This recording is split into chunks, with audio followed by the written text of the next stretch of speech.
Well, hey everybody, it's good to see you. I hope things are well. Won't you pull you up a chair and set a spell while we talk about Hazel Ferris, the Appalachian woman outlaw whose body was mummified. Hazel Ferris was born in Kentucky in 1880, but was orphaned as a young girl. She grew up, got married, and moved to Louisville. There are multiple stories of what happened next. Which is true, we'll never know.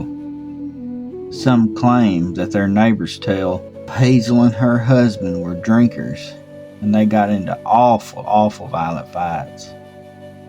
Others tell that they lived a quiet life and only got into it about Hazel spending when her husband got to drinking. Either way, all the arguments came to a head one fateful August day. August 6, 1905, they were into it over Hazel's wanting a new hat. The fight escalated when Mr. Ferris hit Hazel. Hazel shot him, wounding him fatally. He fell to the living room floor where he took his last breath. Concerning neighbors heard the shooting and they called the police. When the three officers showed up, Hazel shot him dead. A fourth officer heard the commotion and decided to see what was going on. After entering the home, the officer tried to grab Hazel, but during the fight, the officer tripped over her husband's body. When he hit the floor, his pistol went off and blew Hazel's ring finger plumb off. She grabbed her gun again, shot the officer to death, then ran off to Bessemer, Alabama. A $500 reward was issued for her.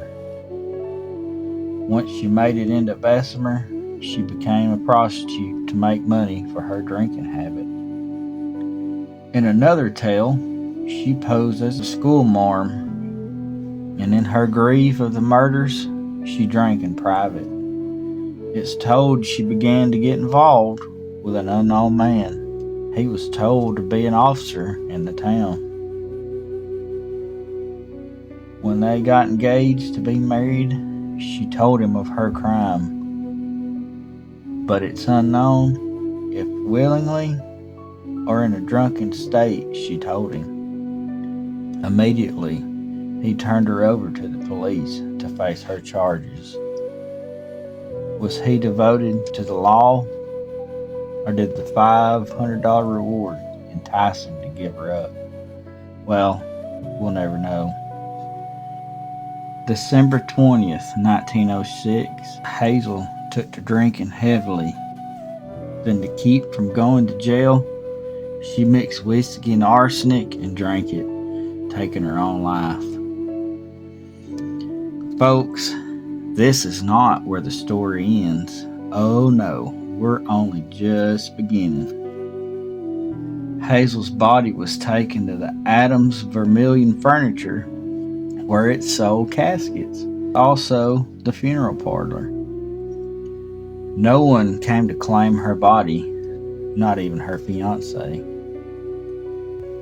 As no one claimed her body, she sat in the back room. But strangely, her body didn't compose either, because the poison she'd taken had a side effect where she couldn't decompose. Many visitors came to look at her. The owner decided to charge $10 a person to see the murderous outlaw. Later, her body was loaned out to various people. The Tuscaloosa Adams brothers also exhibited her. O.C. Brooks bought her body in 1907. He showed her body in his traveling show for 40 years. When he died, he left her corpse to his nephew on the conditions that any funds made would be donated to charity. Well, his nephew used the money to build churches all over Tennessee. Eventually, he took her back to Bessemer, where she became an infamous attraction at the new Hall of Fame. After many years and the National Geographic Channel featuring her in the documentary, the new owners had her cremated so she could be at rest. For the documentary, an autopsy was performed. It told that she actually died of pneumonia and her finger was indeed shot off. And her body was full of arsenic, but it looked as though she was dipped in it and had not actually eaten it. In Bessemer in those days, embalmers were not available, so any preservation bath would have been done by amateurs at best. There was actually no proof that she died from poisoning in newspapers or any other documentation. It's believed that the story was made up just to make it more interesting. Well, folks, what do you believe? Do you believe that she took that poison to keep from going to jail?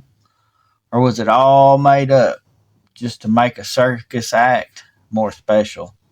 I guess we'll never know that fact. I sure do want to thank you for listening. We love you to pieces, and we'll see you next time.